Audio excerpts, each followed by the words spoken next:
남편의 핸드폰을 수리점에서 찾은 그날, 유나의 완벽했던 세상은 산산조각이 났습니다. 유나는 조심스럽게 집 안으로 들어섰다. 사과나무 밭으로 둘러싸인 아담한 별장이었다. 서울 근교의 한적한 전원주택 단지에 위치한 시어머니 혜진의 공간이었다. 아름답고 그림 같은 곳이었다. 이곳의 땅값은 결코 저렴하지 않았지만 유나의 남편, 아니 곧 남편이 될 민주는 가족을 위해 무엇도 아끼지 않았다. 어머니의 꿈이었던 정원 딸린 집을 선물해 줄 능력도 충분했다. 솔직히 유나는 시어머니 앞에서 늘 마음이 불편했다. 비단 함께 있을 때뿐만이 아니었다. 지금처럼 그녀가 곁에 없을 때조차 혜진의 공간에 들어서면 유나는 썩 유쾌하지 않은 감정을 느꼈다. 마치 허락도 없이 남의 집에 몰래 들어온 범죄자가 된 기분이었다. 물론 허락 없이 온 것은 아니었다. 오히려 민준의 부탁 때문이었다. 그는 전날 밤 자신의 핸드폰을 수리점에서 찾아 어머니의 별장에 놓아달라고 간곡히 부탁했다. 혜진과도 이야기가 된 상태였다. 혜진 자신은 오늘 친구를 만나러 다른 도시로 떠나 집에 없을 예정이었다. 하지만 민주는 급한 출장을 가야 했고 하필이면 고장나 수리를 맡겼던 이 핸드폰에 출장에 필요한 중요한 정보가 많이 저장되어 있었다. 혜진의 별장은 공항으로 가는 길목에 있었다. 민준이 사무실에서 바로 이곳에 들러 핸드폰을 챙겨 공항으로 가기에 아주 편리한 동선이었다. 그래서 오늘 아침 그는 아내에게 부탁을 했던 것이다. 자기야, 안녕. 수화기 너머로 남편의 명랑한 목소리가 들려왔다. 유나는 놀랐다. 이렇게 이른 시간에 민준에게서 전화가 올 줄은 몰랐다. 아침은 사무실에서 가장 바쁜 시간이다.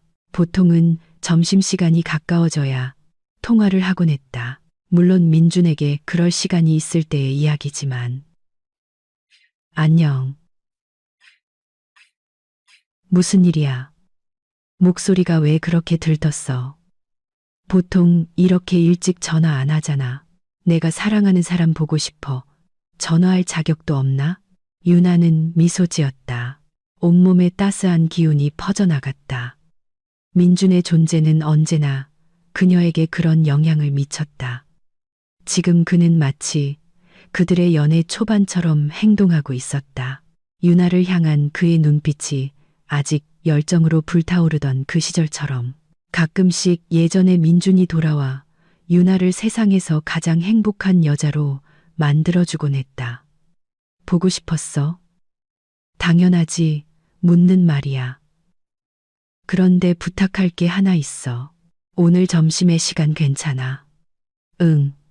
물론이지. 유나가 확신에 차서 대답했다. 당연히 그녀는 시간이 있었다. 민준과 그의 배려 덕분에 그녀는 거의 1년 반 동안 일을 하지 않고 있었다. 그가 그렇게 하라고 강력히 주장했다. 대형 쇼핑몰 식품 코너에서 불만 가득한 손님들을 상대하는 일은 이제 그만 막말을 듣지도 피곤해 지쳐 허리가 끊어질 일도 없을 거야. 12시간 교대 근무를 거의 내내 서서 버티는 게 보통 일이 아니었다. 민주는 유나를 그 힘든 일상에서 구해줬고 유나는 아직도 그 사실이 완전히 믿기지 않았다. 알고 보니 인생은 쉽고 흥미롭게 그리고 밝고 즐겁게 자신을 위해 살 수도 있는 것이었다. 민주는 점심에 유나가 시간이 있어야 할 일이 있다고 했다. 아마도 또 다른 긴 출장을 앞두고 데이트 신청을 하려는 것이리라.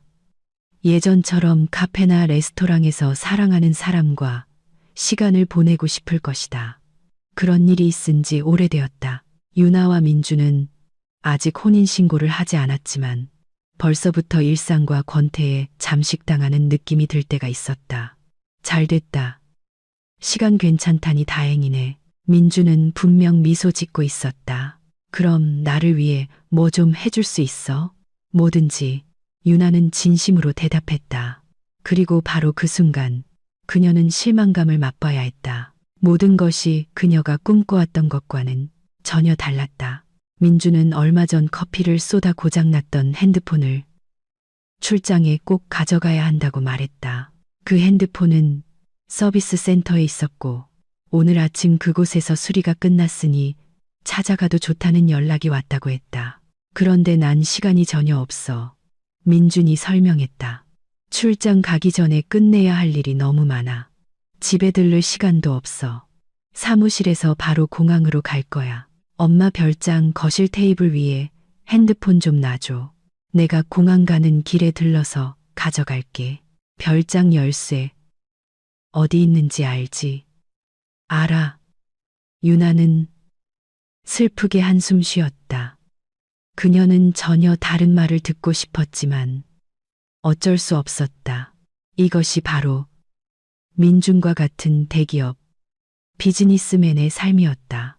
이런 바쁜 생활이 큰 기회와 화려한 삶에 대한 대가인 것이다. 내가 핸드폰 회사로 가져다 줄게. 유나가 제안했다. 당신 떠나기 전에 얼굴이라도 볼 수 있잖아. 아니, 자기야. 그럴 필요 없어. 곧 회의가 시작돼. 3, 4시간은 좋게 걸릴 거야. 뭐 하러 기다려. 그냥 엄마 별장 거실 테이블 위에 놔줘. 그럼 끝나는 일이잖아. 정말 큰 도움이 될 거야. 유나는 한숨을 쉬며 민준이 말한 대로 하겠다고 대답했다. 그녀는 벌써부터 그가 그리웠다. 그는 곧 다른 도시로 2주 동안이나 떠날 것이다. 민준은 이런 출장이 잦았다. 사업은 그의 모든 것을 요구했다. 유나는 민준이 이미 많은 것을 잃었다고 생각했다. 그의 아버지가 이룩하고 그가 물려받은 것만으로도 10번의 풍족한 삶을 살기에 충분했다. 하지만 민준은 멈출 줄 모르는 것 같았다. 사업은 그에게 단순히 돈을 버는 수단이 아니었다. 그것은 게임이자 오락이었고 그의 삶 그 자체였다. 아마도 민준의 아버지인 박 회장이 만들고 그 후 민준 자신이 몇 배로 키워낸 이 제국은 유나가 사랑하는 사람에게 자식과도 같은 존재였을 것이다. 그는 결코 이 모든 것을 버리거나 자신의 일생일대의 사업을 남의 손에 넘기지 않을 것이었다. 유나는 그것을 명확히 이해했다. 유나는 민준을 사랑했다. 아주 많이 사랑했고 그에게 있어 자신이 언제나 일 다음인 이순이라는 사실을 받아들일 준비가 되어 있었다. 하지만 마음 깊은 곳에서는 민준이 그토록 원하는 아이가 생기면 많은 것이 변할 것이라고 희망했다. 남편이 삶의 우선순위와 가치관을 다시 생각하게 될 것이라고. 그리고 이제 유나는 순종적인 아내처럼 서비스 센터에 가서 핸드폰을 찾아왔다. 지금 그녀는 시어머니 혜진의 집, 그녀가 그토록 사랑하는 별장에 와 있다. 이 별장의 모든 것은 사랑과 큰 기쁨으로 꾸며져 있었다. 아주 세련되고 아름다운 공간이었다. 혜진의 안목은 의심할 여지가 없었지만 유나는 이곳에서 이방인이었다. 완벽한 이방인. 안타깝게도 민준의 어머니는 아들의 연인을 썩 좋게 생각하지 않았고 그 사실을 거의 숨기지도 않았다. 물론 유나는 그녀를 충분히 이해했다. 민준은 어릴 때부터 최고의 것들에 둘러싸여 자란 왕자님이었다. 명문대 교육, 뛰어난 외모, 손안에 쥔 거대한 사업. 당연히 혜진은 그렇게 성공하고 잘생기고 영향력 있는 아들 곁에 유나보다 더 가치 있는 누군가가 있기를 바랐을 것이다. 때때로 유나 자신도 민준이 자기에게서 무엇을 보았는지, 왜 하필 자신을 선택했는지 이해할 수 없었다. 그녀는 조용하고 수수하고 눈에 띄지 않으며 거의 빈곤 속에서 자랐다. 아니, 그녀와 어머니가 굶주린 적은 없었다. 어머니는 자신과 딸에게 그럭저럭 괜찮은 생활을 보장해주기 위해 여러 일을 했다. 식탁에 음식이 떨어진 적은 없었지만 모녀는 유나의 부모님이 이혼한 후 남겨진 아주 작은 원룸에서 비좁게 살았다. 소녀는 이웃집 아이들이 입던 옷을 물려 입었고 스스로 돈을 벌기 시작해서야 처음으로 바다를 보았다. 사람이 많고 유동인구가 많은 곳이라 일은 항상 넘쳐났다. 특히 저녁 시간에는 유나의 계산대 앞에 불만 가득한 사람들로 긴 줄이 생기기 일쑤였다. 힘들고 보람도 없는 일이었다. 몇몇 손님들은 줄 서는 것에 지쳐 자기들 생각에 그다지 재빠르지 않은 젊은 판매원에게 거친 말을 서슴지 않았다. 어머니는 유나에게 다른 운명을 바랐다. 그녀 자신도 판매원으로 일했기에 그 일이 얼마나 힘든지 누구보다 잘 알았다. 어머니는 무슨 일이 있어도 외동딸이 고등교육을 받게 하리라 결심했다. 그것이 성공과 사회에서의 필요성을 보장해 준다고 믿었기에 유나는 고등학교를 졸업하고 지방의 한 대학교에 진학했다. 하지만 과외를 시킬 돈은 없었기에 유나는 혼자서 시험을 준비했다.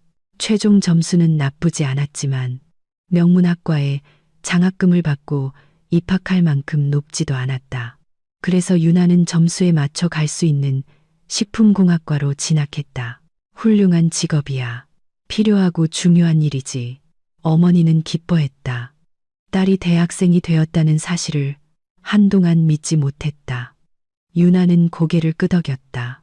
그녀 자신도 이제 성공할 수 있을 것 같았다.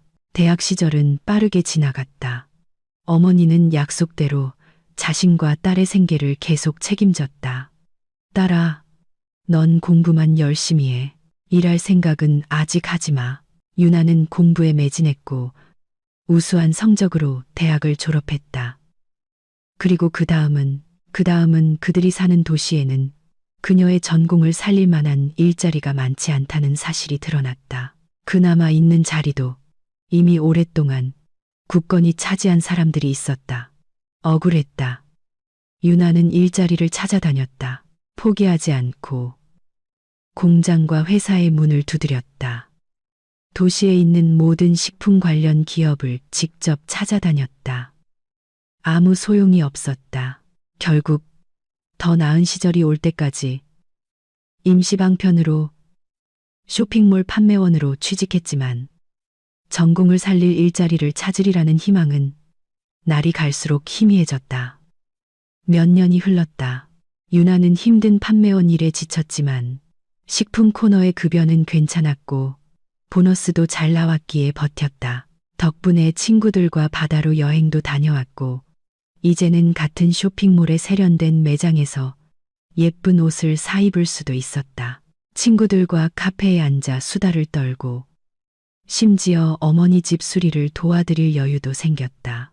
물론 호화롭게 살지는 않았지만 그녀의 수입 덕분에 집안의 경제 사정은 한결 나아졌다. 유나는 민준이 처음 말을 걸기 훨씬 전부터 그를 주목하고 있었다. 드라마 주인공처럼 잘생긴 젊은 남자였다. 키가 크고 다부진 체격, 완벽하게 균형 잡힌 이목구비, 짙은 아몬드 모양의 눈, 날렵한 광대뼈, 단호한 턱선, 아름다운 입술의 곡선.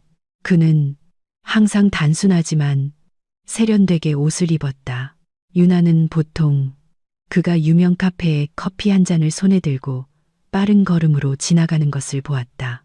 그 카페는 쇼핑몰 안에 있었다. 아마도 그 젊은 남자는 가끔 이곳에 들러 간단히 요기하는 것을 좋아하는 듯했다. 처음에는 그가 유나를 알아채지 못했지만 유나는 종종 그를 눈으로 피했다. 그는 마치 다른 세상에서 온 사람 같았다. 아마 그래서 그 남자가 유나의 마음을 끌었을 것이다. 그러던 어느 날 우연히 그들의 시선이 마주쳤다. 유나와 민준. 그때는 아직 그의 이름도 몰랐지만 그들 사이에는 투명한 유리벽이 있었다. 그들은 서로를 잘 볼 수 있었다. 젊은 남자는 살짝 미소 짓는 것 같았다. 유나는 얼굴이 귀 밑까지 빨개졌다. 그 후로 그들은 유리벽을 사이에 두고 그렇게 시선을 교환했다. 젊은 남자는 바삐 걸어가면서도 꼭 유나에게 시선을 던졌고 그녀는 거의 항상 부끄러워했지만 기분은 좋았다. 아주 좋았다. 유나는 그 남자에 대해 많이 생각했다. 그는 누구일까? 무슨 일을 할까? 어디로 늘 저렇게 서두를까? 젊은 남자는 항상 혼자 나타났다. 유나는 자신이 그의 마음에 든 것 같다고 생각했다. 우연히 처음 눈이 마주친 후로 그가 그녀의 매장 근처에 더 자주 나타나는 것 같기도 했다. 하지만 유나는 자신이 존재하지 않는 호감을 상상하고 있을 수도 있다는 것을 알았다. 그저 착각일 가능성도 배제할 수 없었다. 그렇지 않다면 다른 몇몇 남자들처럼 그 젊은 남자도 벌써 그녀에게 다가와 인사를 건네려 했을 것이다. 유나는 자신이 꽤 매력적인 외모를 가졌다는 것을 알고 있었다. 운이 좋았다. 옅은 홍조가 도는 맑고 빛나는 피부, 활짝 웃을 때 드러나는 하얀 치아, 맑은 푸른 눈, 메밀꿀 색깔의 풍성하고 윤기나는 머리카락. 그렇게 유나의 머리색을 묘사한 것은 한때 그녀를 짝사랑했던 동창이었다. 그 표현이 마음에 들었다. 정말 비슷했다. 그래서 유나는 이성의 관심 부족을 느끼지 않았다. 이 쇼핑몰 안에도 그녀를 따르는 충실한 팬이 몇 명 있었다. 보안요원 안드레이, 방학 동안 아르바이트를 하는 대학생, 단골 손님 아나톨리, 심지어 포장재 매장 사장인 드미트리까지. 하지만 그들은 모두 너무 평범하고 무미건조했다. 유나는 다른 누군가를 꿈꿨고 자신이 더 나은 대우를 받을 자격이 있다고 생각했다. 그런데 갑자기 이 남자가 나타난 것이다. 너무나 잘생기고 어딘가 이 세상 사람 같지 않으며 매우 진지하고 무언가에 열중하는 모습이 역력했다. 겉보기에는 유나와 동갑내기 같았지만 어른스럽고 독립적이며 자신감이 넘쳤다. 어느 날 유나의 계산대 앞에 긴 줄이 늘어섰다. 피크 타임이었다. 흔한 일이었다. 그런데 줄 맨 끝에 있던 술에 취하고 행색이 초라한 중년 남자가 갑자기 유나를 모욕하기 시작했다. 이봐, 왜 이렇게 꾸물거려? 사람들 기다리는 거 안 보여? 유나는 그 말을 못 들은 척했다. 이런 일에는 익숙했다. 사람들은 종종 이런 식으로 행동했다. 보통 서비스직 종사자들은 돈을 낸다는 이유로 이렇게 무례하게 행동해도 된다고 생각하는 고객들에게 시달리는 경우가 많았다. 거기 좀 빨리빨리 움직여. 남자는 계속했다. 그의 목소리는 쉬고 불쾌했다.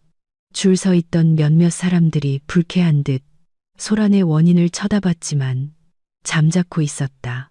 누군가는 엮이기 싫었고 누군가는 아마 유나에 대해 그 남자와 같은 생각을 하고 있었을지도 모른다. 유나는 계속 자기 일을 했지만 남자는 점점 더 난폭해지며 욕설을 퍼부었다. 왜 대답도 안 하고 엠뱅이처럼 굴어? 이 찬뜬소 같은 년아. 내가 계산대에 서서 도와줘. 이건 정말 모욕적이고 위험했다. 남자는 점점 더 명백하게 공격적인 태도를 보였다. 유나는 이 모든 손님들 앞에서 창피했다. 이런 취급을 받으면서도 아무 대꾸도 할 수 없다는 사실 때문에. 웬 황소가 여기서 읍매거리고 있나? 그때 갑자기 차분한 남자의 목소리가 들려왔다. 유나는 그 순간 손님들에게 등을 돌리고 한 할머니 손님의 사탕을 담고 있었다. 천천히 돌아선 그녀는 처음에는 자기 눈을 믿을 수 없었다. 놀라서 소리를 지를 뻔했다. 이런 상황은 전혀 예상하지 못했다. 그 무례한 남자 위로 그가 서 있었다. 바로 그 남자. 유나가 최근에 그토록 많이 생각했던 바로 그 젊은 남자였다. 유나는 처음에는 헛것을 본 것이라고 생각했지만 아니었다. 줄 서 있던 사람들도 흥미롭게 펼쳐지는 광경을 지켜보고 있었다. 뭐야, 할 말 다 했나? 젊은 남자가 눈에 띄게 겁먹은 난동꾼에게서 눈을 떼지 않고 차분하게 물었다. 아니, 내가 그냥 바빠서. 내가 도와주지. 속도를 붙여줄게. 그 말을 하며 젊은 남자는 유나를 괴롭히던 남자의 멱살을 잡고 침 돌려 세운 뒤 무릎으로 가볍게 아주 가볍게 밀었다. 그것만으로도 조금 전까지 기세등등하던 남자는 말 그대로 식품 코너에서 튕겨져 나갔다. 줄 서 있던 사람들은 환호성을 질렀다. 누군가는 젊은 남자에게 박수까지 쳤다. 거봐, 드디어 진짜 남자가 나타났네. 불쌍한 아가씨를 위해 나서줬어. 이 추한 장면 내내 유나에게 사탕을 담아달라고 했던 바로 그 할머니가 결론을 내렸다. 감사합니다. 유나는 자신의 구원자에게 미소 지었다. 정말 영화처럼 필요한 순간에 우연히 그가 곁에 있었던 걸까. 그리고 그가 얼마나 단호하고 침착하게 상황을 해결했던가. 아마 그 남자를 내쫓을 필요도 없었을 것이다. 젊은 남자의 단호하고 확고한 눈빛만으로도 충분했을 것이다. 그날 민주는 유나의 퇴근 시간까지 기다려주었다. 그는 심지어 상품 무게를 재고 현금을 받으며 유나를 도와주기까지 했다. 그렇게 일하는 과정에서 서로를 알게 되었다. 민주는 전혀 손에 닿지 않는 왕자님이 아니었다.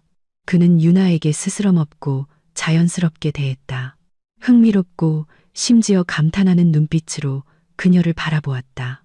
그는 너무나 신사적이고 배려심이 깊었다. 유나는 이미 오래전부터 그를 지켜보고 있었는데 민준이 그녀를 구해주고 술 취한 무례한 손님을 제압해 준 것이다. 다른 모든 사람들이 그의 도발적인 행동을 잠자코 지켜보고 있을 때 말이다. 이제 민준은 유나에게 영웅이었다.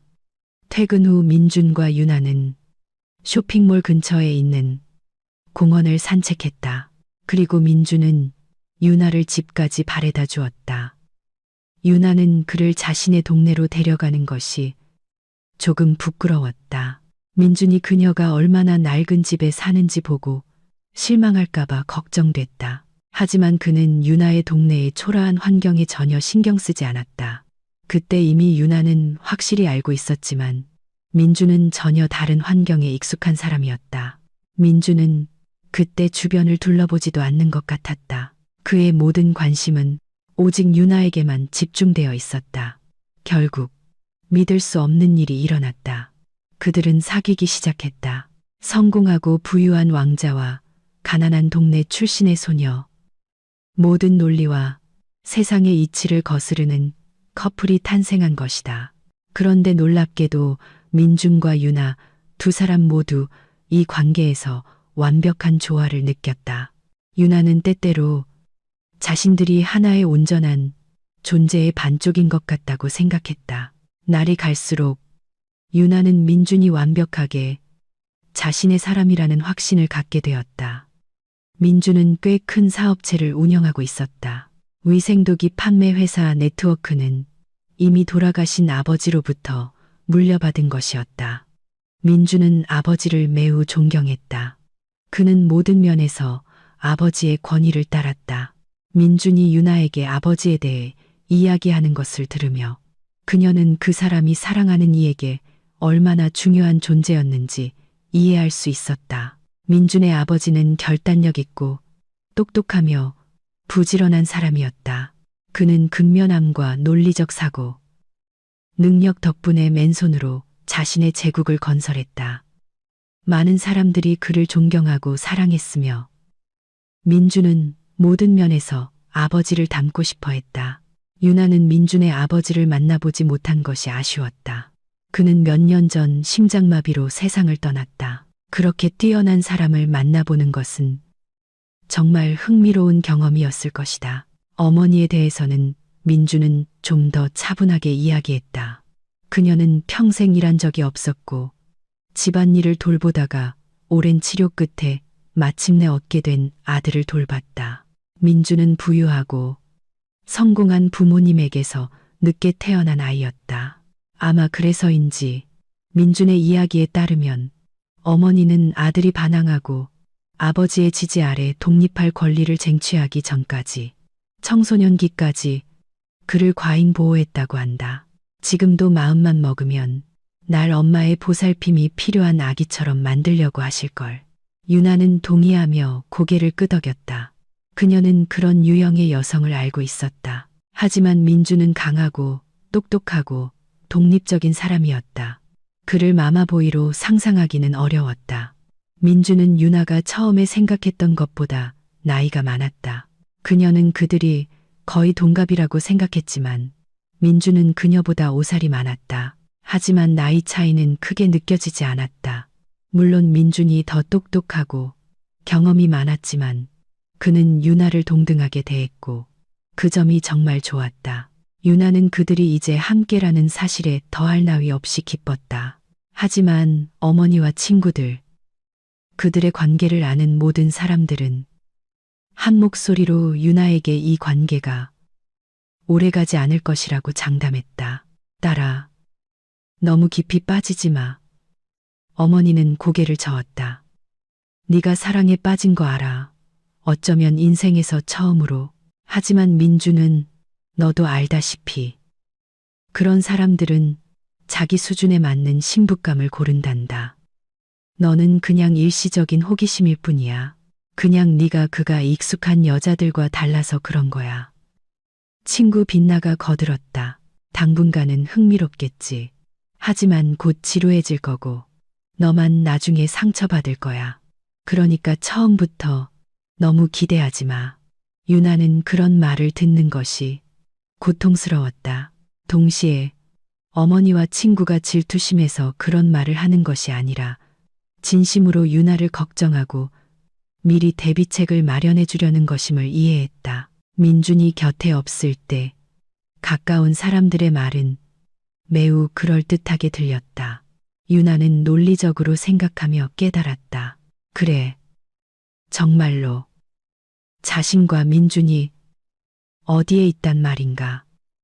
그들이 어울리는 한 쌍인가? 이런 관계는 미스매치라고 불린다. 이런 관계는 결코 좋은 결말로 끝나지 않는다. 민주는 곧 가난하고 순진한 여자에게 실증을 느끼고 장신의 모델들과 부유한 사업가들의 딸들이 있는 자신의 세계로 돌아갈 것이다. 하지만 민준이 곁에 있을 때, 그 감탄 어린 시선으로 그녀를 바라볼 때 유나는 확신을 가졌다. 우리 관계는 괜찮을 거야. 우린 서로를 위해 태어났으니까. 민준 자신도 항상 그렇게 말했다. 그리고 그는 아예 자기 집으로 이사 오라고 제안했다. 저녁마다 너랑 헤어지는 게 너무 싫어. 그가 유나에게 고백했다. 그럴 필요도 없잖아. 내 집은 넓고 너도 분명 마음에 들어 할 거야. 같이 살아보는 거 어때? 응. 유나는 한치의 망설임도 없이 숨을 내쉬었다.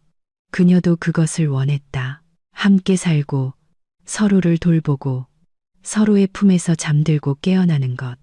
그리고 이제 그들은 거의 가족이나 다름없었다. 민준의 아파트는 유나에게 친숙하고 사랑스러운 공간이 되었다. 이제 아침마다 그녀는 그들을 위해 아침을 준비했고 저녁에는 특별한 저녁 식사를 만들려고 노력했으며 민준이 그녀의 요리를 얼마나 맛있게 먹는지 보며 큰 기쁨을 느꼈다. 맛있다. 어떤 레스토랑에서도 이렇게 요리하지 않아. 그가 칭찬했다.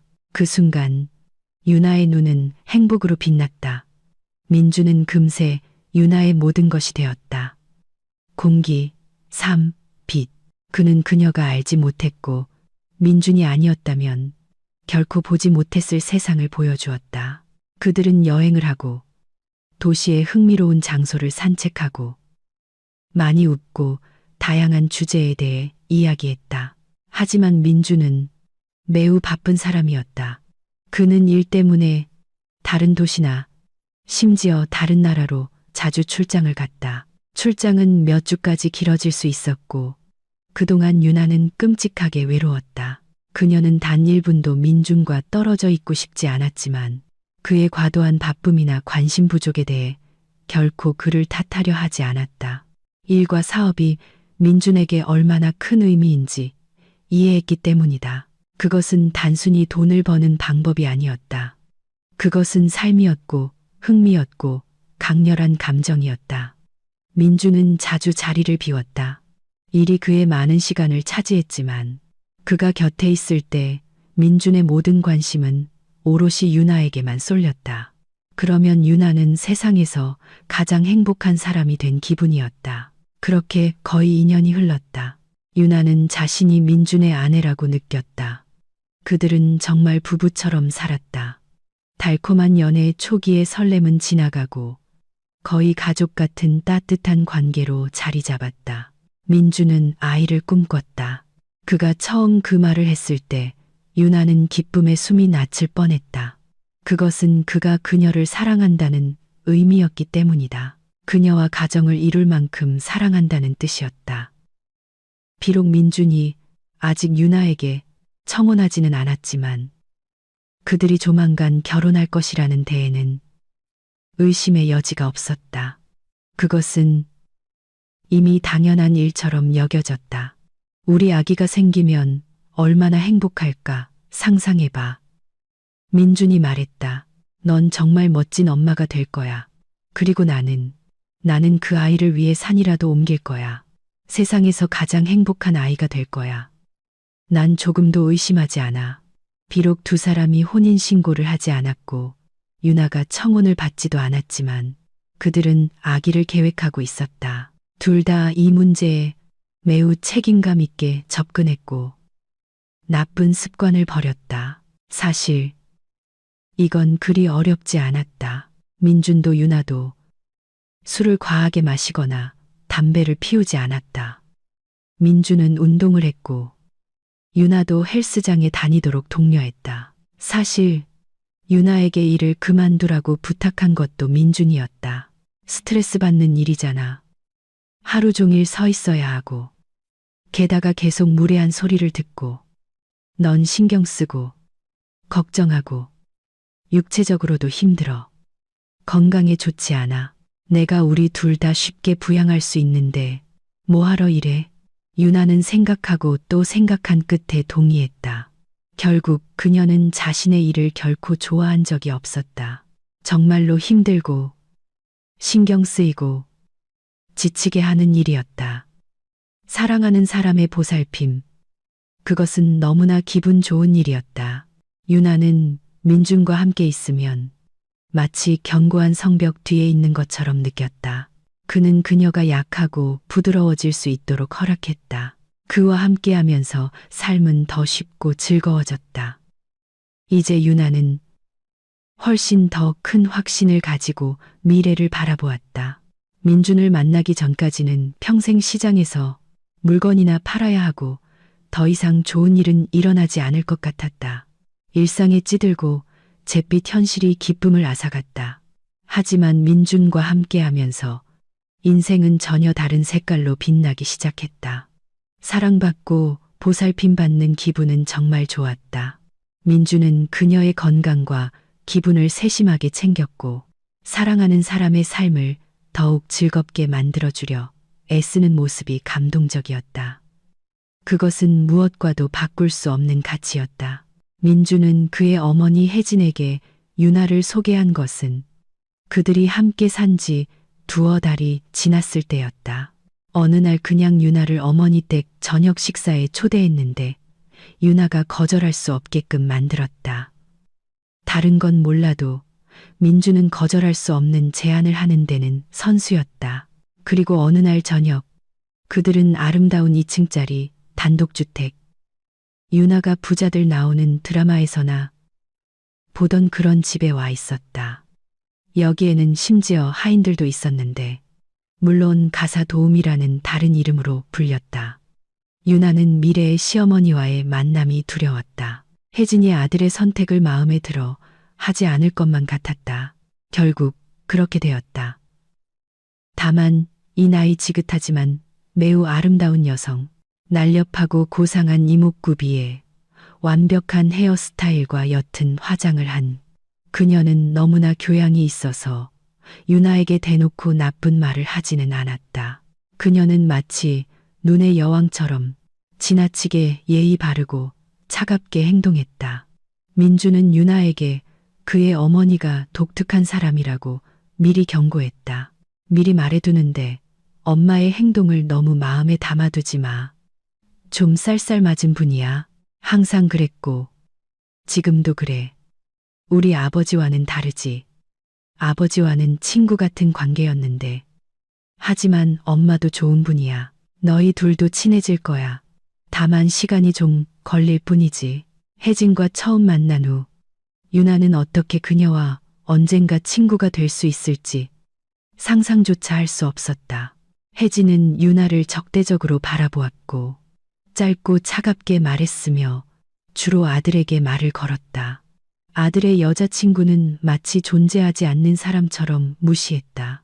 어떤 비꼬는 말이나 비난은 없었지만 진심 어린 대화도 이루어지지 않았다. 그 후로도 별반 달라지지 않았다.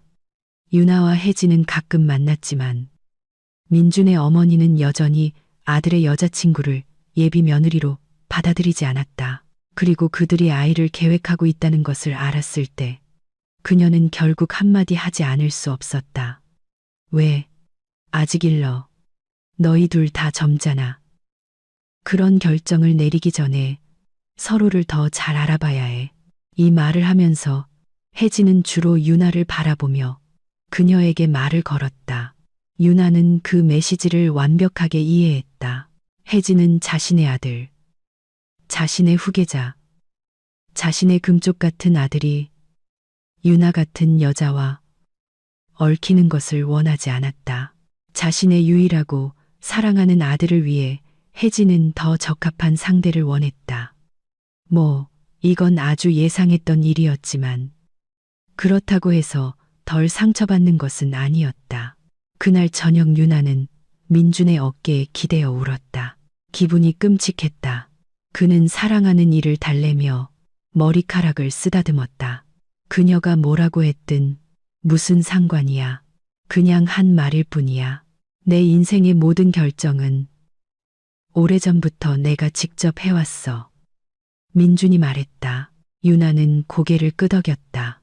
정말 그랬다. 민준은 결단력이 있었다. 그는 둘의 모든 것을 결정했고 유나는 그것에 만족했다. 그의 날개 아래, 그의 보호 아래 있는 느낌이 좋았다. 그들은 계속해서 아이를 계획했다. 유나는 민준이 얼마나 아버지가 되고 싶어 하는지 좋았다. 사랑하는 이가 아직 청혼하지 않았다는 사실조차 그녀를 신경 쓰이게 하지 않았다. 우리가 서두를 게 뭐 있어. 민준이 어느 날 말했다. 나에게 혼인신고는 그냥 형식일 뿐이야. 있든 없든 상관없어. 아이가 생기면 그때는 다른 문제지. 그때는 해결해야 할 서류 작업이 많을 거야. 바로 그때 도장이 필요하게 되겠지. 유나는 언제나처럼 민준의 말에 동의했다. 그는 더 나이가 많고 경험이 많았다. 그는 무엇이 최선인지 알고 있었다. 유나는 사랑하는 사람의 의견에 전적으로 의지했다.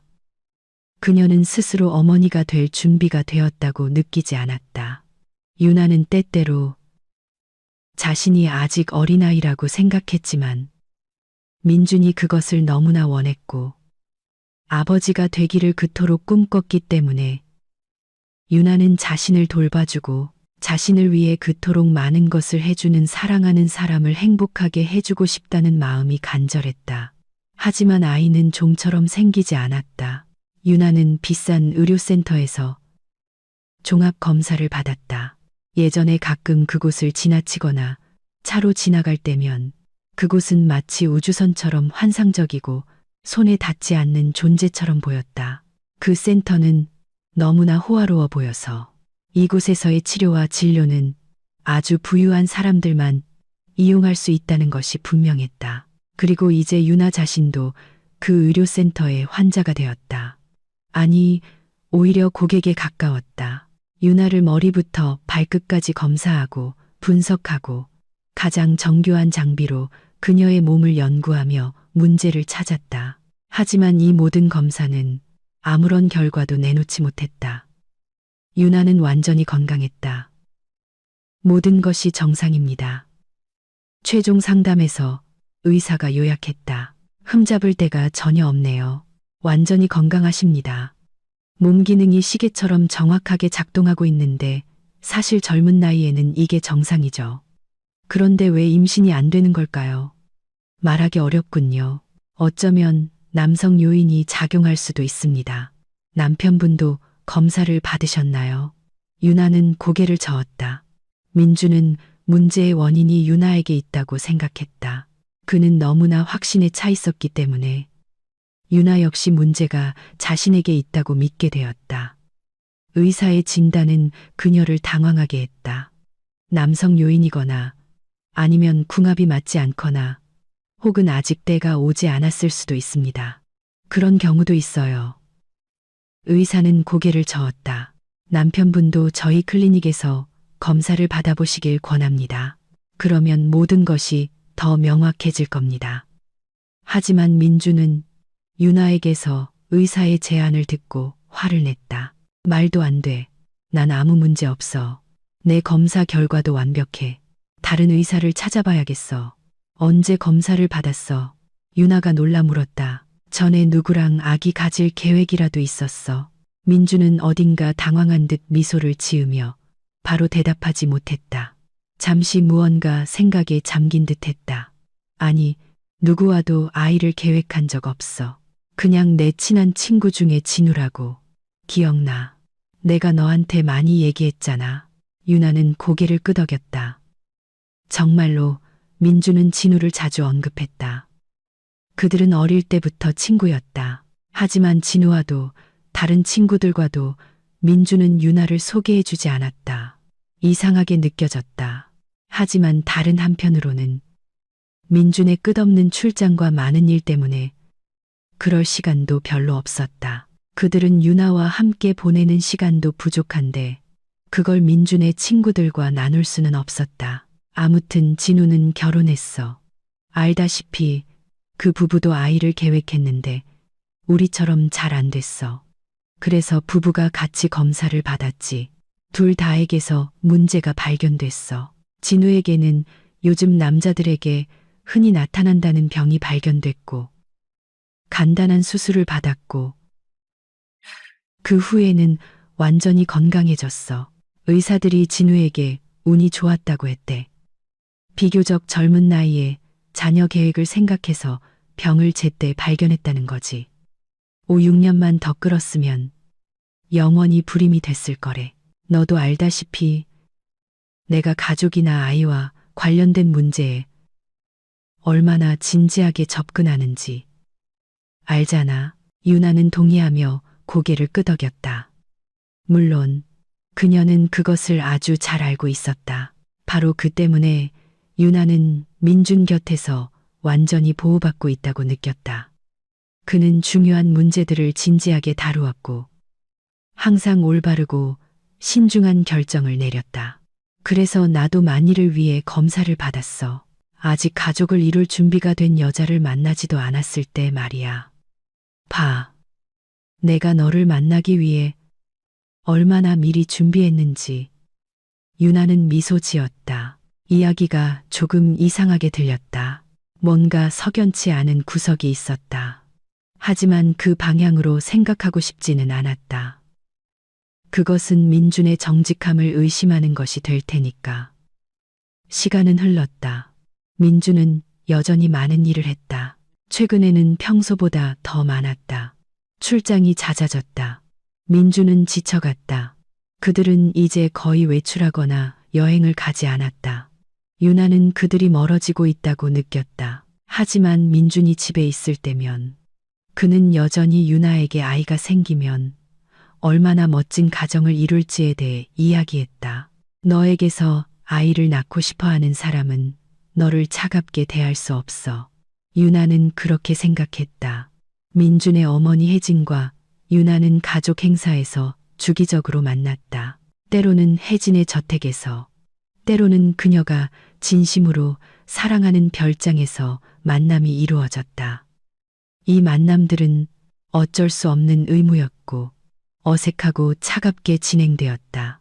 아마도 혜진은 유나가 직접 만난 민준의 주변 인물 중 유일한 사람이었고 가장 중요한 사람이었을 것이다. 어쨌든 어머니니까 유나는 미래의 시어머니와 친해지려고 진심으로 노력했지만 모든 것이 소용없었다. 혜진은 마치 자신과 유나 사이에 벽을 세운 것 같았다. 유나는 모든 것을 이해했다. 그녀는 많은 것을 받아들이고 견딜 수 있었다.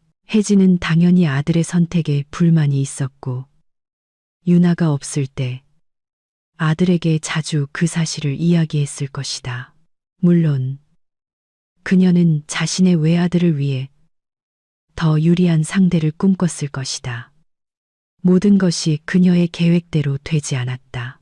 교양 있고 현대적인 사람으로서 혜진은 자제하며 아들을 너무 압박하지 않으려 했고, 예비 며느리에게 자신의 진짜 감정을 노골적으로 드러내지 않으려 애썼다.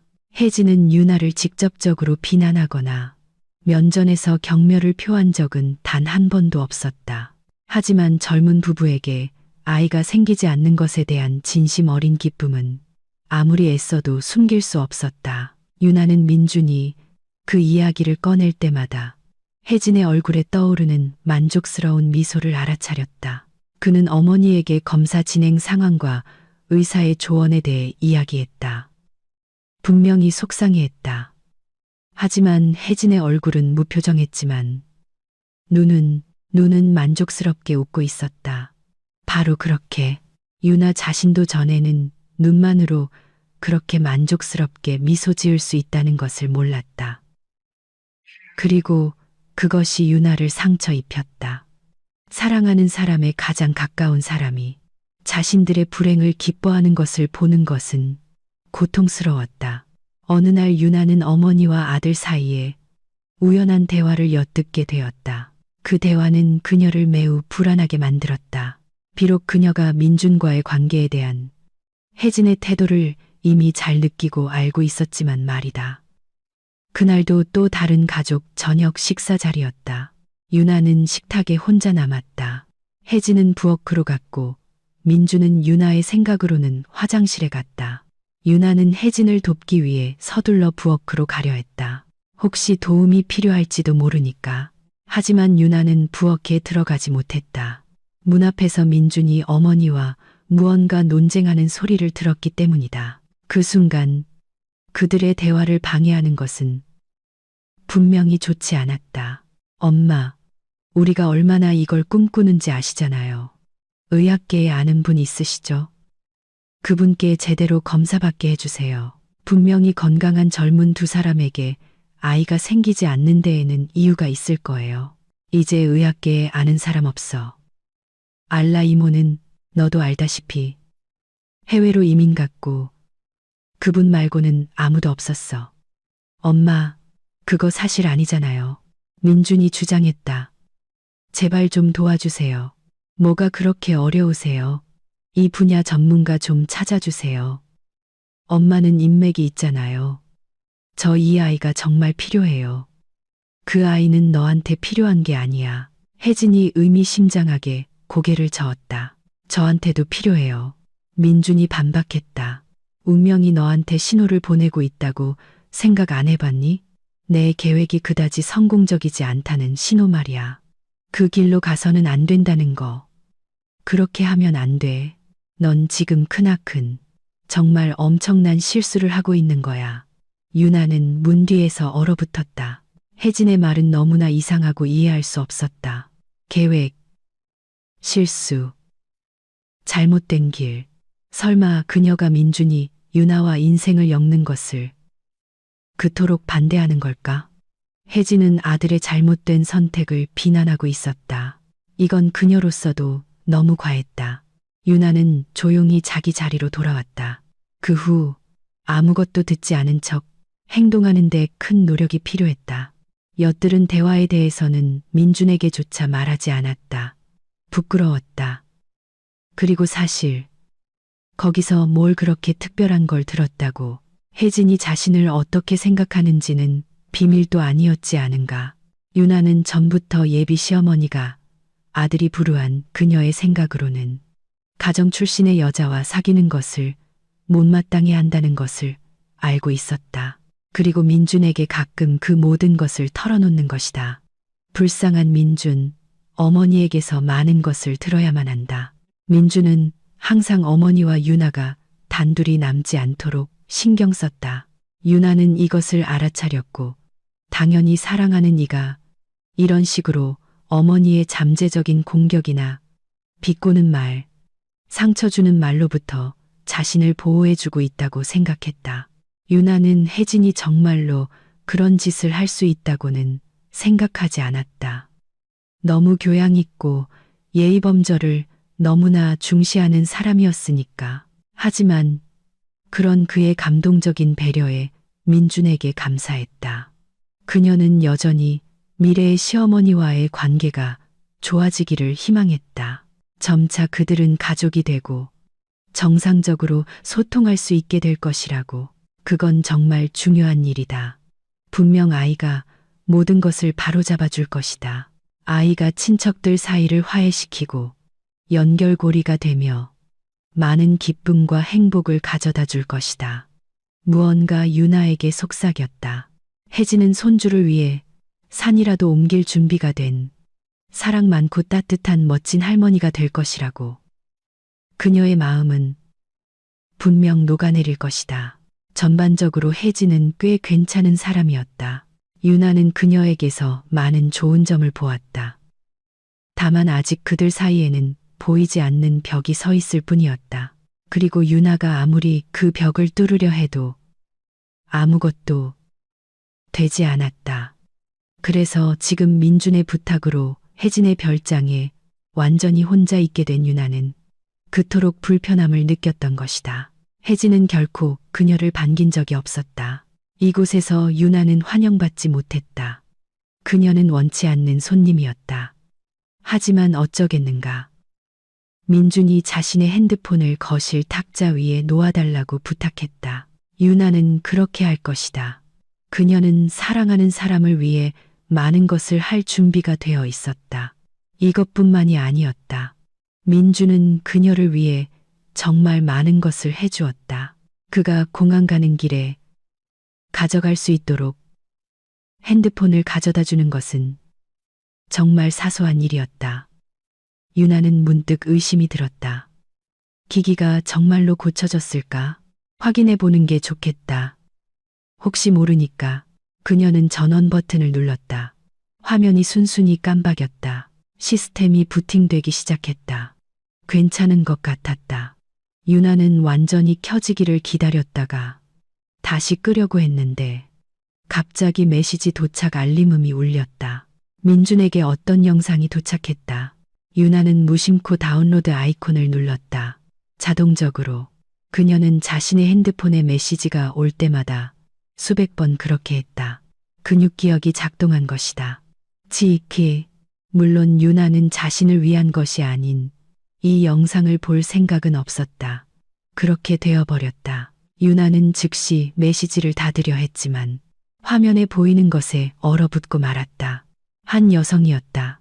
젊고 아름다운 여성이 밝은색, 아마도 가죽 소파에 앉아 있었다. 긴 금발머리, 조각 같은 이목구비, 포토모델 같은 완벽한 몸매, 화려한 브론즈빛 태닝. 가장 이상했던 것은 이 미녀가 입고 있는 옷이었다. 유나는 경악하며 화면을 응시했다. 자기야, 안녕. 여자가 눈부시게 미소 지으며 말했다. 민준아, 너무 보고 싶었어. 모두에게 또 출장 간다고 말하고. 곧 나한테 올 거라는 거 알아. 나 정말 시간 세고 있어. 이 문장 전까지 유나는 민준에게 누군가 그냥 인터넷 영상을 전달한 것이라고 생각할 수도 있었다. 하지만 이제 그 여자가 직접 민준을 부르고 사실까지 일치하자 민준은 정말로 모두에게 출장을 간다고 말했다. 의심의 여지가 없었다. 그 여자는 민준을 위해 영상을 녹화한 것이었다. 그들은 아주 가까운 사이인 것 같았다. 이제 그 평범한 여자애는 그만 버려. 여자가 우아하게 아름다운 샴페인 잔에서 한 모금 마시며 계속했다. 아무짝에도 쓸모없다는 게 명백하잖아. 알아. 넌 또 그게 그렇게 간단하지 않다고. 먼저 새롭고 건강하고 순진한 여자를 찾아서 그녀에 대해 모든 걸 알아내야 한다고 말하겠지. 네가 이 문제에 얼마나 진지하게 접근하는지 알아. 하지만 그게 네 유나랑 계속 시도하는 것보다 더 빠르지 않을까. 어쩌면 다른 여자랑은 우리 플랜 B를 더 빨리 실현할 수 있을지도 몰라. 난 이제 걔가 싫어. 모든 게 너무 길어지고 있어. 질투나기 시작했어. 유나는 방금 들은 것을 이해하려고 애썼다.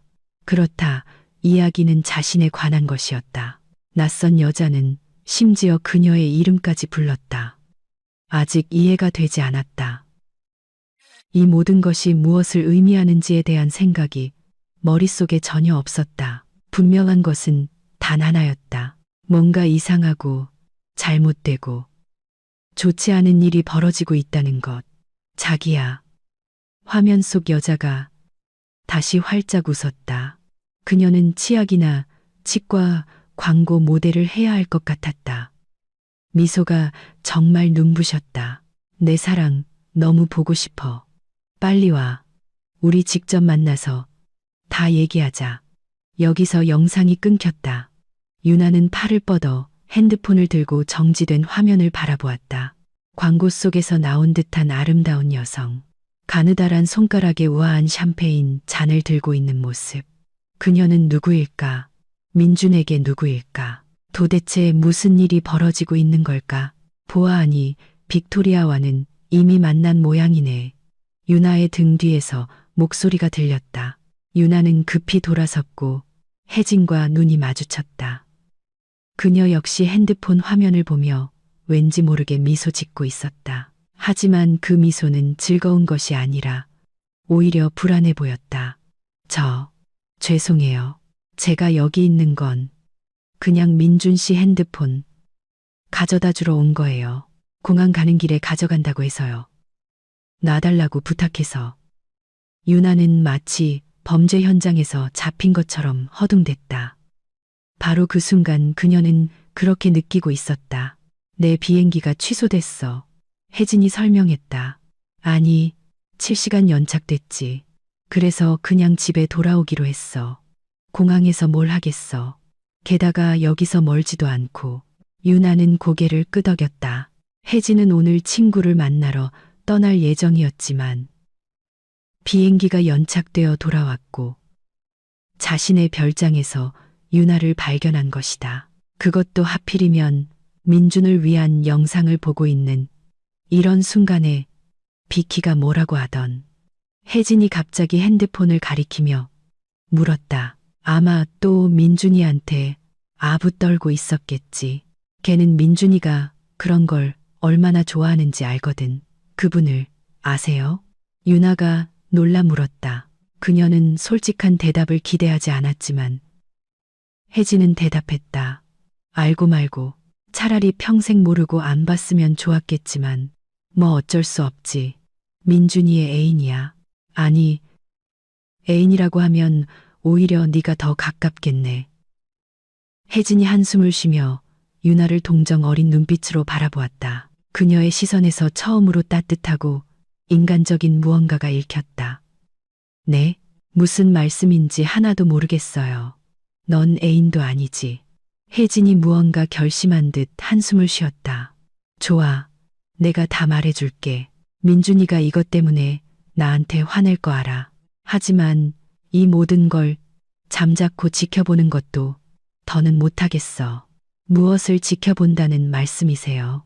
유나가 힘없는 목소리로 물었다. 지금 일어나고 있는 일 말이야. 네가 안 됐어. 넌 착한 아이인데 그들은 널 이용하려는 거야. 너 걔한테서 도망쳐야 해.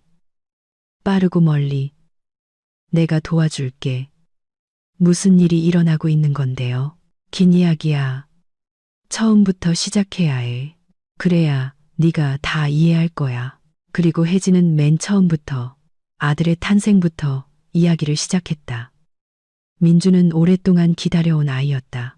그는 성공한 사업가 박진우 회장과 그의 아내이자 주부인 혜진 사이에서 태어났다. 부부는 오랫동안 후계자를 얻지 못했다. 혜진에게 건강 문제가 발견되었기 때문이다. 진우는 아내를 사랑했다. 아주 많이 사랑했고 모두가 그것을 인정했다. 많은 사람들이 그에게 더 젊고 건강한 여자와 결혼하라고 조언했지만 그는 들으려고도 하지 않았다. 그는 전 세계의 의사, 클리닉, 의료센터를 찾아다니며 사랑하는 아내를 검사하고 치료했다. 그리고 마침내 부부가 40이 되었을 때 그는 태어났다. 부모 모두의 기쁨과 행복. 아들 민준이었다. 주변 사람들은 진우가 날 얼마나 사랑하는지 감탄했지. 혜진이 씁쓸하게 유나를 보며 말했다. 처음엔 나 자신도 행운아라고 생각했어. 하지만 진우는 날 사랑한 게 아니었어. 그냥 자신의 소유물로 여겼고 자신의 회사나 기업만큼이나 나를 소중히 여겼을 뿐이야. 누군가 그의 회사를 뺏으려 하거나 그의 자식 같은 기업에 손대려 하면 진우는 경쟁자들을 잔인하게 처리했어. 나한테도 그랬지. 난 민준이가 태어나기 전에 그를 떠나려고 했어. 수영 강사와 사랑에 빠졌거든. 진우가 그걸 알게 됐고 그 사람은 그냥 사라졌어. 결국 찾지 못했지. 그 죄책감을 안고 살아야 했어. 혜진은 눈을 내리깔았다. 그 생각과 기억이 여전히 그녀에게 고통을 주고 있음이 분명했다. 진우는 냉혹하고 잔인한 사람이었다. 그는 거대한 사업을 철권으로 다스렸다. 파트너와 경쟁자들 사이에서 그는 진짜 상어로 통했다. 사람들은 그를 두려워하고 존경했다. 진우의 길을 막는 사람들에게는 때때로 끔찍한 일이 일어났다. 그의 아내의 마음에 들었던 그 수영 강사처럼 진우는 소시오패스였어. 시간이 지나면서 그걸 아주 명확하게 깨달았지. 혜진이 말했다. 그는 타인에 대한 연민이 없었어. 진우는 그냥 원하는 걸 가졌어. 누군가 그를 방해하면 내 남편은 끔찍한 사람이었어. 그걸 깨달았지만 너무 늦었지. 그는 날 떠나게 두지 않았을 거야. 혜진은 그런 사람에게서 아이를 원하지 않았다. 그녀는 아이가 아버지의 유전자를 물려받아 똑같이 끔찍한 사람이 될까봐 몹시 두려워했다. 하지만 민준이가 태어났을 때 난 물론 그냥 행복했어. 혜진이 미소 지었다. 아이들이란 그건 설명할 수도 없어. 너도 나중에 알게 될 거야. 혜진은 민준이를 착하고 공감 능력 있는 아이로 키우려 애썼지만 진우는 언제나 그의 어머니보다 아들에게 훨씬 더 큰 영향을 미쳤다. 민준이는 아주 어릴 때부터 아버지를 따랐다. 아버지를 존경하고 그에게 감탄했다. 나는 그들이 아마 같은 부류라는 걸 봤고 그게 나에게 고통을 줬어. 하지만 내가 뭘 할 수 있었겠어. 아들과 많은 대화를 나눴지. 책을 읽고 영화를 보고 주인공들의 행동에 대해 토론했어. 노력했어. 아주 많이. 하지만 본성은 어쩔 수 없더라. 민주는 건강하고 잘생기고 똑똑하게 자랐다. 그는 결단력 있는 성격을 가졌다. 아버지는 자신의 이른 죽음을 예감이라도 한 듯 그를 일찍부터 사업에 참여시켰다. 진우는 사무실에서 심장마비로 사망했다. 혜진은 안도의 한숨을 내쉬었다. 해방감을 느꼈다. 진우는 평생 그녀를 감옥에 가둬둔 것 같았다. 혜진은 떠날 수 없었다. 남편이 만족하도록 특정 방식으로 행동해야 했다. 그렇지 않으면 혜진은 남편이 어떤 짓을 할 수 있었는지 생각조차 하고 싶지 않았다. 민준이 사업의 수장이 되었다. 아직 아주 젊은 그였지만 모든 일이 놀랍도록 쉽고 올바르게 풀려나갔다. 그는 아버지로부터 공격적인 사업 방식을 물려받았다. 이제 그 역시 동료, 파트너, 경쟁자들로부터 두려움과 존경을 받았다. 혜진은 곧 아들이 아버지와 같은 괴물로 변할까봐 두려워했다. 그러던 중 민주는 본사 한 부서장의 비서로 입사한 비키라는 여자와 사랑에 빠졌다. 비키는 놀라울 정도로 아름다웠지만 민준이 그녀에게 끌린 것은 분명 외모 때문만은 아니었다. 그는 비키를 만나기 전에도 아름다운 여자들에게 둘러싸여 있었다. 그를 사로잡은 것은 다른 무언가였다. 비키는 처음부터 그를 이해했어. 그의 모든 장점과 단점을 이해하고 받아들였지. 친엄마인 나조차도 민준이의 어떤 성격은 참을 수 없어서 정기적으로 지적하는데 말이야. 하지만 비키는 그들은 정말로 하나의 온전한 존재의 두 반쪽처럼 서로를 조화롭게 보완했어. 그런 일이 일어나기도 해. 혜진은 기뻤다. 그녀는 아들이 그런 깊은 감정을 느낄 수 있다면 그리 가망이 없는 것은 아니라고 생각했다. 소시오패스는 사랑하지 않는다. 그들에게 여자는 소유물과 같다. 진우와 혜진의 관계가 그랬다. 하지만 민주는 진심으로 비키를 사랑했고 그녀의 행복을 위해 애썼다. 혜진은 젊은이들을 보며 기뻐했다. 비키는 변덕스럽고 제멋대로였다. 그녀는 종종 민준을 조종했다. 혜진은 물론 이 모든 것을 알아차렸지만 그녀는 빅토리아가 있다는 사실에 감사했다. 왜냐하면 혜진이 그토록 걱정했던 그녀의 아들 민준이 진정으로 사랑에 빠졌기 때문이다. 그들은 결혼했다. 지금도 부부 사이다. 네? 그때까지 침묵하던 유나가 외쳤다. 그는 당신을 속였어요. 그녀 때문이었죠. 그건 그녀의 아이디어였어요. 그들 둘 다 정상이 아니에요. 결국엔 그걸 깨달았죠. 그래서 서로에게 끌린 거예요. 두 명의 소시오패스, 민준과 빅토리아는 결혼했고 한동안 꽤 행복하게 살았다. 하지만 비키는 아이를 몹시 원했다. 민준도 후계자를 꿈꿨다. 하지만 아무 일도 일어나지 않았다. 검사 결과 빅토리아는 어머니가 될 생각조차 할 수 없다는 것이 밝혀졌다. 선천적인 질병으로 인해 임신 가능성이 조금도 없었다. 보육원에서 아이를 입양할 수도 있었지. 혜진이 말했다. 내가 그들에게 그렇게 조언하기도 했고 직접 제안하기도 했어. 하지만 그들은 자신들의 아이, 가문의 대를 이을 아이가 필요했어. 대리모를 이용할 수도 있었지만 비키는 그 생각을 즉시 거부했어. 그녀의 생각에 아름답고 건강한 아이는 오직 사랑하는 어머니에게서만 태어날 수 있다는 거야.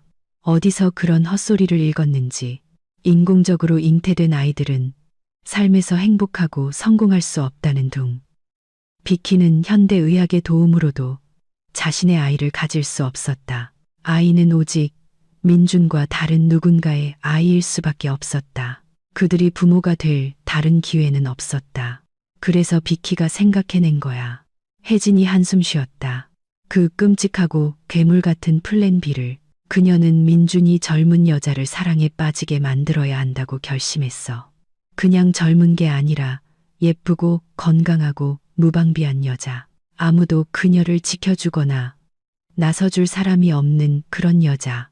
민준은 그녀와 관계를 맺어야 했어. 그 관계에서 아이가 태어나야 했지. 민준의 아이. 사랑에 빠진 행복한 여자에게서 태어난 아이는 빅토리아의 생각에 그 아이에게 가산점을 더해줄 것이었지. 그 다음엔 어떻게 됐을까요? 아직도 모르겠니? 혜진이 한숨을 쉬었다. 민준이는 돈과 인맥이 있어. 그는 자기 아이를 소송으로 되찾아 데려갔을 거야. 그와 비키는 멋지고 건강한 아기를 얻게 됐을 거고, 너나 네 자리에 있었을 다른 희생자는 평생 동안 네 아이가 너 없이 어딘가에서 자라고 있다는 사실을 알며 고통받았을 거야. 두 명의 무정하고 무자비한 사람들에게 양육되면서 말이야. 고통받으면서도 아무것도 할 수 없었겠지. 그건 끔찍해요. 믿을 수가 없어요. 끔찍하지만 불행히도 그건 엄연한 사실이야. 혜진이 한숨 쉬었다. 민준과 비키는 오래전부터 서울에 살고 있어. 그의 사업 대부분이 거기에 있지. 그래서 민준이가 그 소위 출장이라는 걸로 그렇게 자주 떠나는 거야. 오히려 출장은 여기에 오는 거고, 거기는 일. 행복한 삶. 그리고 그가 모든 것을 바칠 준비가 된 사랑하는 아내가 있는 곳이지. 비키는 보아하니 이미 그를 재촉하고 있는 것 같네. 너한테 질투하기 시작했어. 유나는 말없이 혜진을 바라보았다. 왠지 모르게 그녀의 말을 즉시 믿었다. 부엌에서 엿들었던 아들과 어머니의 대화가 떠올랐다. 그들은 그때 어떤 계획에 대해 이야기하고 있었다. 아이에 대한 민준의 집착이 생각났다. 그들은 거의 다른 이야기는 하지 않았다. 혜진과 유나가 단둘이 남지 않도록 민준이 얼마나 철저하게 신경 썼는지도 기억났다. 어머니가 이 모든 상황에 대한 그녀의 태도를 알고 불어버릴까봐 두려워했던 것이다. 그리고 친구 진우에 대한 그 어설픈 이야기, 불임 검사를 이미 받았고 아무 문제 없다는 것이 확인되었다고 우연히 말실수했을 때 민준이 지어낸 이야기도 떠올랐다. 물론 그는 비키와 아이를 계획할 때 그 검사를 받았을 것이다. 모든 것이 제자리를 찾았다. 나는 내와의 관계를 반대했어. 너희가 아이를 낳는 것도 반대했고 일이 잘 안 풀리는 것에 기뻐했지. 그렇게 된 건 정말 큰 행운이야. 내 감정을 숨기지 않았어. 적어도 그건 내가 할 수 있는 일이었으니까. 민준 씨가 없을 때 저를 찾아와서 이 모든 걸 미리 말씀해 주실 수도 있었잖아요. 그럴 수도 있었지. 혜진이 고개를 끄덕였다. 하지만 그 후엔 민준이가 나와 완전히 연락을 끊을까봐 두려웠어. 어쨌든 내 아들이잖아. 어떤 모습이든 난 그를 사랑해. 지금 우연히 마주쳤지만 만약 그렇지 않았더라도 조만간 너와 이야기했을 거야. 양심의 가책을 느꼈거든. 하지만 생각해보니 내가 계획했던 것보다 일이 더 잘 풀린 것 같아. 내가 이 영상을 보지 않았다면 내가 이 이야기를 해줬을 때 날 믿었을까? 유나는 생각에 잠겼다. 아마 믿지 않았을 가능성이 높았다. 시어머니가 마음에 들지 않는 며느리를 아들과 떼어놓으려고 또 수작을 부린다고 생각했을 것이다. 이제 저 어떻게 해야 하죠? 유나가 거의 속삭이듯 말했다. 무서워요. 내가 도와줄게. 유나는 이제 바닷가 도시에 살고 있었다. 그녀는 아직도 언제든지 해변에 가서 짭짤한 바다 공기를 마시고 멋진 바다 풍경을 감상하고 갈매기 소리를 들을 수 있다는 사실이 믿기지 않았다. 혜진은 약속대로 그녀를 도와주었다. 먼저 아는 의료진에게 연락해 유나에게 임신이 불가능하다는 진단을 내리게 했다. 민주는 자신의 플랜 B가 실패했고 그렇게 많은 시간을 헛되이 보냈다는 것을 깨닫고 격분했다. 그는 몹시 화를 냈다. 하지만 유나 곁에 오래 머물지는 않았다. 또 다른 출장을 떠났고 멀리서 유나에게 전화해 그들의 관계가 끝났다고 통보했다.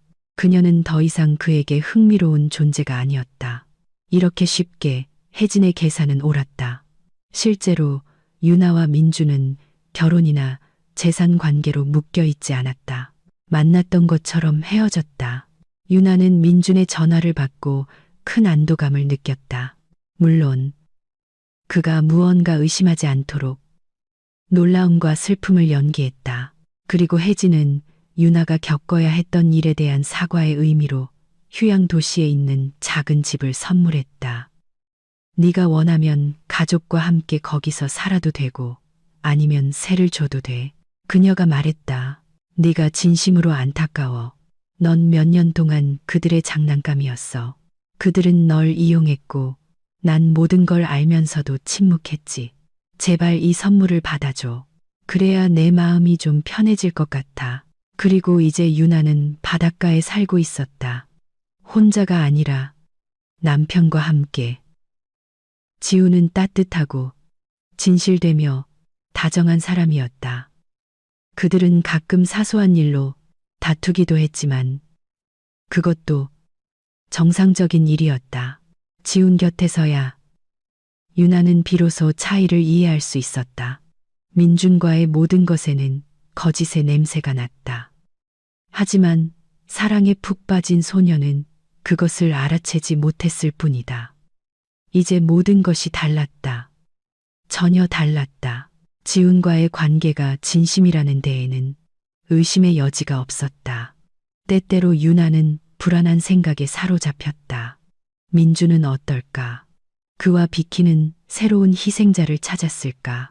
혹시 이번에는 그들의 계획이 성공하면 어떡하지? 아주 멋지고 성공한 사람들이 얼마나 끔찍한 괴물이 될 수 있는지 놀라웠다. 혜진은 유나가 바닷가 집으로 이사 가기 전에 이제부터 아들을 감시하고 다시는 그런 짓을 못하게 하겠다고 장담했다. 이제 나는 훨씬 더 단호하게 행동할 거야. 두 눈 똑바로 뜨고 그들을 지켜볼 거야. 유나는 혜진이 진실을 말하고 있다는 것을 알았다. 그녀는 정말로 아들과 그의 아내를 감시할 것이다. 다만 그녀 자신이 위험에 처하지는 않을까. 하지만 유나는 그 문제에 대해 많이 생각하지 않으려 애썼다. 자신이 몇 년 동안 살았던 악몽, 두 잔인한 사람들의 계획 속에서 자신의 역할을 전혀 알지 못했던 그 악몽에 대해서도 마찬가지였다. 이 모든 것을 완전히 잊고 싶었다. 하지만 물론 그럴 수는 없었다. 어쨌든 유나에게는 이제 새롭고 밝고 햇살 가득하며 따뜻한 삶이 있었다. 그리고 유나는 그 삶의 모든 순간을 소중히 여겼다.